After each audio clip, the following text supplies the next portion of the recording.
بچپن سے لے کر کے 20-21 سال تک کی عمر انتہائی اہم ہوتی ہے۔ اس کے بعد تو پھر ظاہر ہے بچے خود پختہ تر ہو جاتے ہیں، جس بھی جہت میں چلے جائیں۔ تو ان کی اب تربیت کا نصاب کیا ہے؟ تو پورا نصاب شریعت اسلامیہ نے دیا ہے کہ پیدا ہوں تو ان کے کان میں اذان کہیں، پھر تحنیک دیں، 7 دن کے بعد ان کے سر کے بال کٹوائیں، ان کا ختنہ کروائیں، عقیقہ کریں، اچھا نام رکھیں، پھر اس کے بعد ان کی غذا کا اچھا انتظام کیا جائے۔ جو ہی بچہ بڑا ہو تو اس حساب سے غذا کی تبدیلیاں، اور یہ ظاہر ہے جو غذائی ماہرین ہیں ان سے مشاورت کے ساتھ معاملہ آگے بڑھنا چاہیے، اور بچے کی صحت کا خیال، موسموں کی شدت سے ان کو بچانا، ان کو حیادار لباس پہنانا، تاکہ بچوں کی بچپن سے ہی تربیت اس طرح ہو جائے۔ بعض اوقات بچیوں کو اس طرح کا لباس پہنایا جاتا ہے اور خیال کی جاتا ہے کہ ابھی تو یہ بالغ نہیں ہوئی، چھوٹی عمر کی،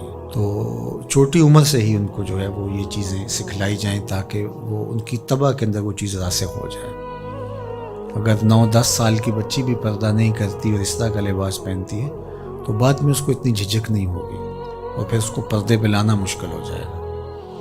یہ ساری چیزیں جو ہیں وہ بچوں کو شروع سے سکھائی جائیں۔ ان کی فطرت میں یہ چیز ہوتی ہے، اس فطرت کو اجاگر کرنا ہوتا ہے۔ اس طرح 7 سال کا بچہ ہو جائے تو اس کو نماز کی تلقین کرنا، اور 10 سال کا ہو جائے اور نماز نہیں پڑھتا تو اس پہ سختی کرنا تاکہ وہ نماز قاطع ہو، اور جب بالغ ہو جائے تو پھر تو شرعاً بھی اس کے اوپر واجب ہو جاتی ہے، اب اگر نہیں پڑھے گا تو گناہ گار ہوگا۔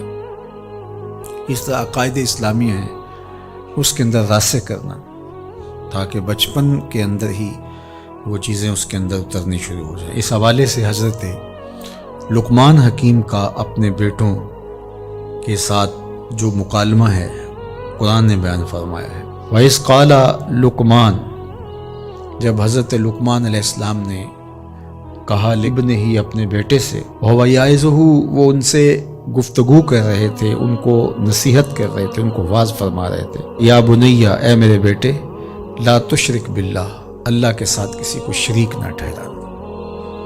اولاد کی طبع میں توحید کو راسخ کرنا اور انہیں شرک سے اجتناب کرنے کی تلقین کرنا، یہ تمام وصیتوں کی جان ہے۔ چونکہ عقیدہ توحید جب آپ کے سینے میں اتر گیا تو پھر آپ خوف کے مرض سے نجات پا جائیں گے، آپ کے اندر توکل پیدا ہوگا، اللہ کا خوف پیدا ہوگا اور غیر کا خوف دل سے نکل جائے گا، آپ کی طبیعت ریا سے مبرہ ہو جائے گی، خلوص للہیت، یہ چیزیں پیدا ہوں گی۔ تو یہ توحید کا فیضان ہے، اور ہم کیا دیکھ رہے ہیں؟ چند ٹگوں پہ لوگ اپنی زندگیاں وار رہے ہیں۔ یہ جو ہاہاکار مچی ہوئی ہے، وہ لوٹ گیا، وہ کھا گیا، یہ کر گیا، وہ یہ کر گیا، آپ اگر دیکھیں اطراف میں پھیلا ہو، یہ معاشرہ انسانی معاشرہ ہے؟ یہ تو حیوانی معاشرہ لگ رہا ہے۔ یہ سارے لوگ ماں باپ کی گود سے تربیت لے کے گزرے ہوئے لوگ ہیں۔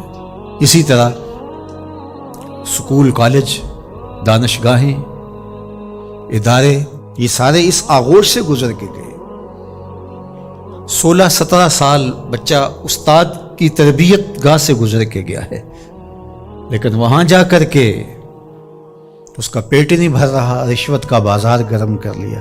ممبر و محراب نے تربیت نہیں کی تھی، اس نے یہاں بیٹھ کر کے لوگوں کو توحید کا فیضان بتانا تھا، یہ چیزیں ان کے اندر اتارنی تھی، جذب کرنی تھی، لیکن یہاں تو ہم نے موضوعات ہی اور چھیڑ لیے۔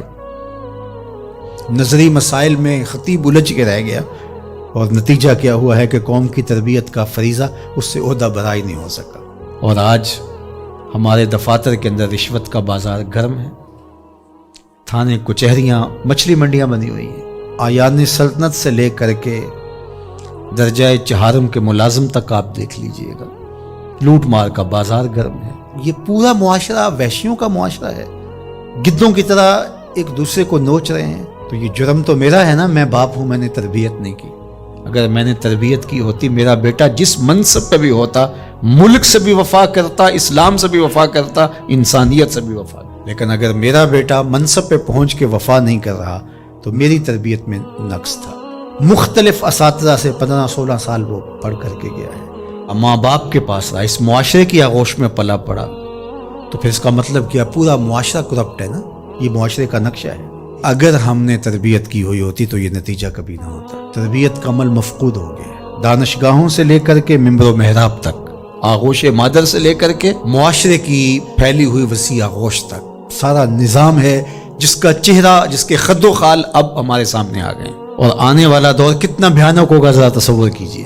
تو آج میں اور آپ جہاں کھڑے ہیں، اگر ہم نے اپنی نسلوں کو نہیں سنبھالا ہے اور ان کے اندر اسلامی عقائد اتارے نہیں ہیں، راسخ نہیں کیے ہیں، تو جس سمت ہم بڑھ گئے، آنے والا دور بھیانک ہوگا۔